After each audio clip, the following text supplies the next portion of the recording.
Hello, this is the Age case. I'm just going through the money supply, where it's been, how we got here, and where it's going next, breaking it down and hopefully trying to make it more understandable for not only myself but others, because big things are coming for the money supply. I would go check out documentaries 97% or Zeitgeist Addendum on how the money supply works.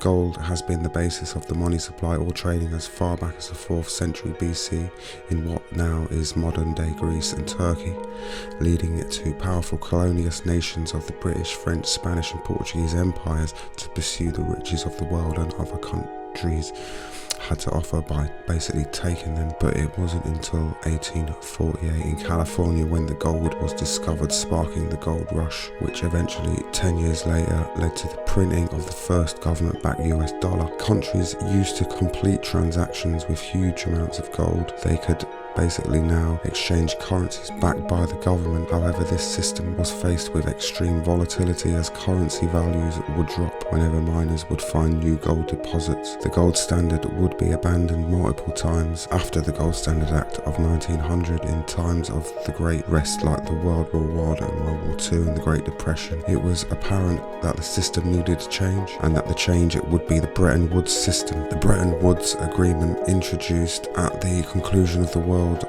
War II and in Bretton Woods, New Hampshire. The conference basically took place over 3 weeks in the summer of 1944, and at the end of the deliberations of the US dollar, it replaced the gold standard as the global currency, essentially making it the United States as the most powerful country in the world. The agreement also created the World Bank in the International Monetary Fund, which were put in place to monitor and maintain the system. The IMF was crucial to the success of the Bretton Woods system, as countries promised not only to engage in trade wars that plagued the duration of the 1930s, however, they would not have made this promise if the World Central Bank did not exist, and the purpose of the IMF was to aid countries in propping up the currency by bailing them out in difficult times. However, many countries did not agree to give the IMF the full extent of the power. A global central bank could allow it to print money instead of countries, would contribute to a pool of currencies and gold that was then held by the IMF. This was important because it rendered emerging countries to the discretion of rating agencies like Moody and Standard & Poor's on their financial standing and credit ratings, which would be used to value their currency to the dollar under the agreement of the United States, which became the only country that had the ability to print dollars. Countries agreed to maintain a fixed exchange rate with the US dollar, as the US dollar would still be backed by gold at the price of $35 per ounce. Maybe wondering why the US dollar was chosen as the all-powerful global currency and why everyone was okay with that. Well, they didn't have much bargaining power prior to the conference. The United States already held 75% of the world's gold at Fort Knox, so most of Europe was in physical and economic ruin due to the aftermath of the world wars. So significant help was needed to rebuild, and this made the United States the obvious choice for a global currency, whether other countries liked it or not. The eventual collapse of the Bretton Woods system was foreshadowed shortly after its inception, as demand for the dollar would increase more than the value of the gold that was backed by the Bretton Woods system, which was finally abandoned in 1973. In the years prior to the 1973, the United States was suffering from the economic nightmare known as stagflation, a period in which inflation is combined with recession. Unfortunately, since the US dollar was the global currency, foreign investment was causing prices to rise, whereas domestically in the USA it was a contradictory period. President Nixon quietly began revaluing the dollar to the gold at $38 per ounce of gold, and then to $42 per ounce. The plan eventually backfired as people started figuring out what was going on. Rumours were spread the elite were removing the gold from Fort Knox, and this was not the case, as the group of journalists were allowed to verify that the gold was still there.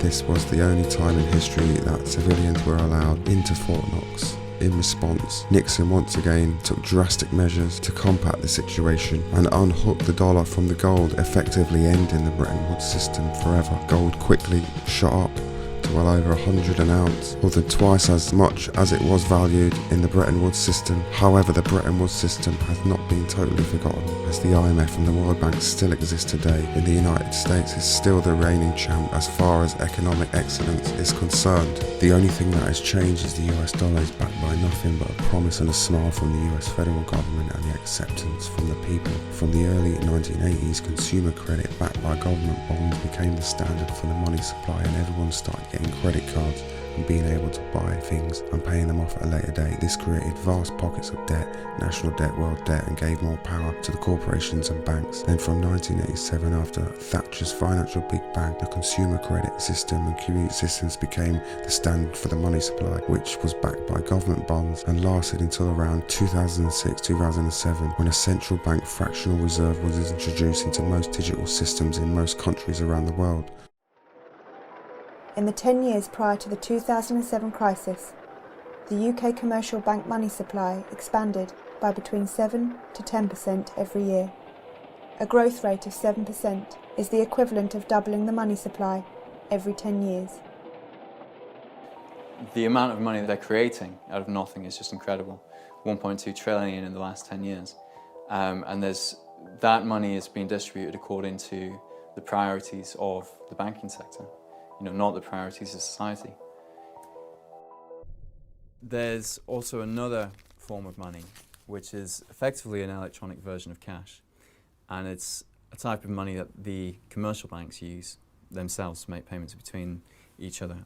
The high street banks don't want to be carrying around huge quantities of money because it's dangerous and it's inconvenient and it's expensive. You have to hire security guards for that type of money. So what they do is they pay each other in what is an electronic version of cash, which in the industry is known as central bank reserves. They keep this electronic cash in accounts at the Bank of England. But as a member of the public, you can't access this electronic cash. You can't get an account with the Bank of England. So where next? Is the ride of indentured slavery to pay for national debts owed to corporations who give poor overpriced services coming to an end, or is it progressing into a technocratic, more controlled version run on the blockchain that most people will not understand? Just quickly looking at the world's money supply in trillions, the global stock market stands at around 73 trillion, global money supply at around 90 trillion. The global real estate is worth 217 trillion. Global debt is estimated to be around 220 trillion. And the derivative market, which I couldn't fit on the whole page, is between 550 trillion and 1.4 quadrillion. Going back to the graph, you can see the 98% of humanity who have to endure the global power system and non-meaningful money supplies based on corruption and siphoning off taxpayers' money through means such as quangos or the Kafka system, which annually confirm the existence of a parallel government accounting systems which only show public a small percentage of the actual entire economy. For years, our governments, helped by the mainstream media, have drummed into us that our economies are broke and in debt, recession is coming, depression next, even though we have billions, trillions in the budget surpluses. This is on a local council administrative levels, not just government and world government levels. Notice how building projects in places like the UK can take 10 years from design to completion, as they are milking every possible government bond, capital gains, skimming every possible bit of profit made on these bonds, just sitting around in trusts or holding accounts that have been separated from the original budget and placed into discretionary government coffers for all these years before the construction has even begun. So the money comes in, backed by government legislation, they invest it, it makes vast sums of profit, then big companies go and build cheap ass council flats with cheap materials that look bad after just a few years, or in some cases after the settling in has happened. None of it is taxable, as it is earned by accrued interest or fiduciary investment funds which govern the money, and all this vast wealth is never shown publicly. Countries like China, they have the designs, materials and money already waiting and can build vast projects in weeks, months or just a couple of years depending on the size. So you wonder why MPs and politicians never leave politics, as they are rinsing the public purse big time and making vast wealth for their future generations, building up 2 or 3 big houses and investing in big companies. They're all millionaires, some billionaires. This vast secret offshore system, exposed by the Panama Papers, is said to be worth well over 32 trillion of hidden wealth, controlled and owned by 0.08% of the world's population. They are making money on people's money that was stolen money from the public's wealth fund. So it's something that everyone needs to look into and was exposed many years ago. So next, I'm going to be looking into the blockchain and what is coming with the blockchain.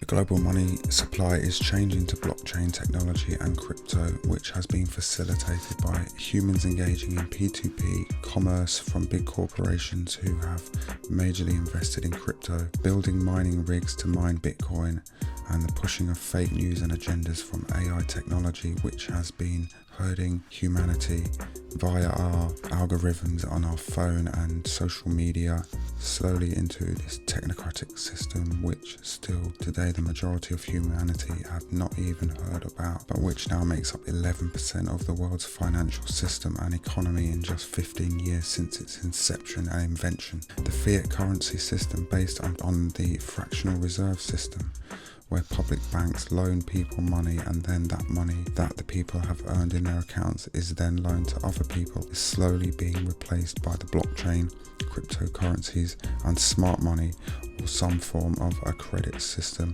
which eventually will be based on health, behavior, usefulness as a human and many other aspects of life that will be harvested and monetized. Attaching SEGs to clothing, IoT products around the house and every public space, smart contracts, and it all be facilitated by the 5G and eventually the 6G.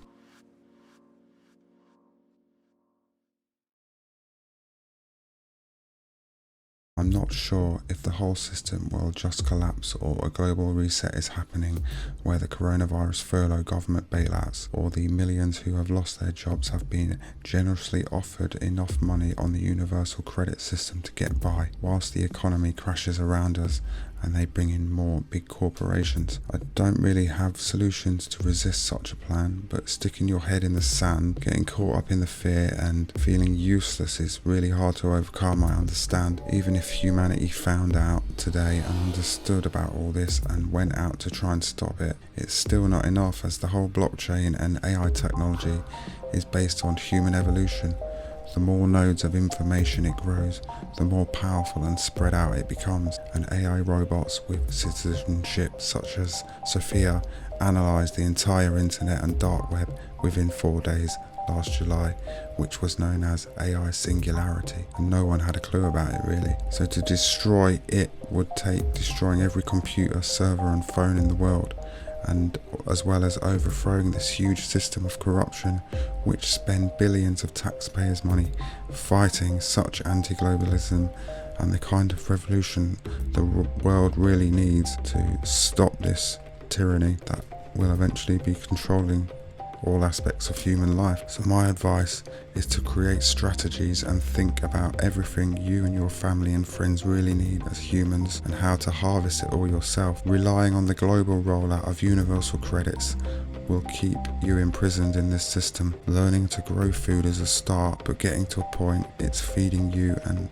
having enough to barter or trade with is a huge project that takes lots of energy, research and hard work to achieve. I've been at it for 5 years and I'm only halfway to where I want to be really. And generating your own energy and selling excess energy is another step forward. On a summer's day like today, I am powering my house and 5 or 6 others on the street with the solar panels and the battery, all in a Faraday cage and protected by a gateway backup which protects me and everything from things such as EMPs, grid failures, which seem to be happening far more frequently at the moment. I personally do have Bitcoin, Ethereum, BATs, Stellar Aluminums. They're just a way to help me transist over and could be vital in the future. If not, I haven't really put much money into them, and it's not really something that I've put my whole life into. They're just something that could help at a later point. It's all set up and ready. Whether you choose to do that or understand that, it's up to you. Water is another huge thing to look into. Water bots and tanks around the garden help with the garden and your food and plants. Possibly a water filter and a atmospheric to water generator to help with the supply you need for drinking water is another good one. Learning about law, I have realised, is essential. 12 maxims are something we should all look into, and like Dolo said, every school child should receive these maxims on a poster to learn and cherish. So big up for that. It's so true. It's something that they don't really teach people in schools because it's very important, and people having important knowledge are not easily moulded and they're not good for generating revenue. Learning about the monetary paradigm that is coming, such as the blockchain, cryptocurrencies, is essential, as well as getting off the debt system and into your own self-generating wealth machine, because I wouldn't say I'm a supporter of all this blockchain and cryptocurrency. It's just something that I've had to do. I don't think there's many people that have much idea about any of it at all. Have a look into all that. I'll put links down below. Big yourselves up. Have a good day. This has been The Age Case.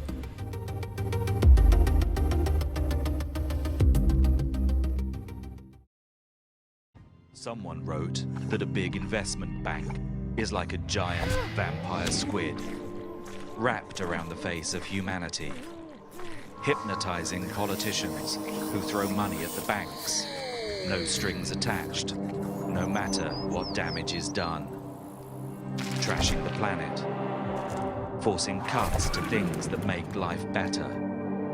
Goodbye schools, goodbye playgrounds, goodbye jobs. The bankers that we bailed out then gave themselves bonuses that were bigger than the first wave of public spending cuts. Britain alone gave the banks more money than it cost to put a man on the moon, 6 times over. Where did our money go? Who let the banks get away with it? Why? Can vampire squids ever be useful? No government yet is brave enough to tame them. Perhaps they need a plan.